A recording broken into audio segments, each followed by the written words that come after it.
ఈ తెలంగాణ ఉద్యమం నడిచింది 60 ఏళ్ల పోరాటం ఈ తెలంగాణ ప్రజల ఆత్మగౌరవం కోసం. తెలంగాణ ప్రజలు కోరుకుంది ఆకలినైనా తట్టుకుంటారు, ఆకలినైనా చంపుకుంటారు, ఆకలికైనా ఓర్చుకుంటారు, కానీ ఆత్మ గౌరవం కోసం బతుకుతారు అని చెప్పి ఈ తెలంగాణ ఉద్యమం నడిచింది అధ్యక్ష. మేము శాసనసభ్యులం ఎంతోమంది మీ తెలంగాణ ఉద్యమం ఉన్నప్పుడు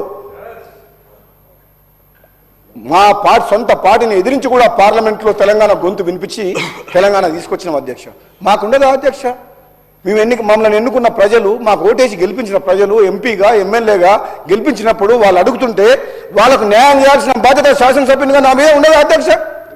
ముఖ్యమంత్రి గారు పదే చెప్తున్నారు, నన్ను కొడంగల్ ప్రజలు గెలిపిస్తే నేను ముఖ్యమంత్రి అయినా కొడంగల్ చేసుకుంటా అన్నప్పుడు ఒక శాసనసభ్యునిగా రాజగోపాల్ రెడ్డికి కూడా ఆ ప్రాంత ప్రజలకు న్యాయం చేయాల్సిన బాధ్యత నాకుంది కదా అధ్యక్ష.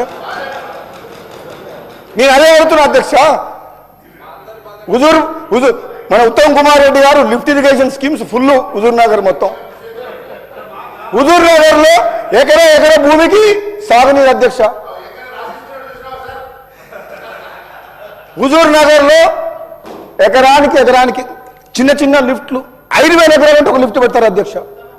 మాకు లిఫ్ట్ లేదు, కాలువ లేదు, రిజర్వాయర్ లేదు, చెరువు లేదు, కుంట లేదు. ఏమనాలి అధ్యక్ష? మేము మునుగోడు నియోజకవర్గ ప్రజలు నన్ను ఎన్నుకున్న ప్రజలకు ఏం చెప్పాలి అధ్యక్ష? మాట్లాడే చేత కాదా నాకు? లేదంటే నేను ఏమన్నా ప్రలోభాలకు లొంగే వ్యక్తినా? ఎవరన్నా బెదిరిస్తే భయపడే వ్యక్తినా?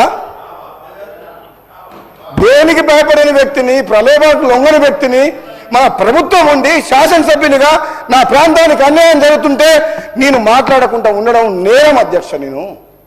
ఒకవేళ నేను ఆ ప్రాంత ప్రజలకు న్యాయం చేయలేనప్పుడు ఈ పదవిలో ఉండడానికి అనర్హుని అధ్యక్ష.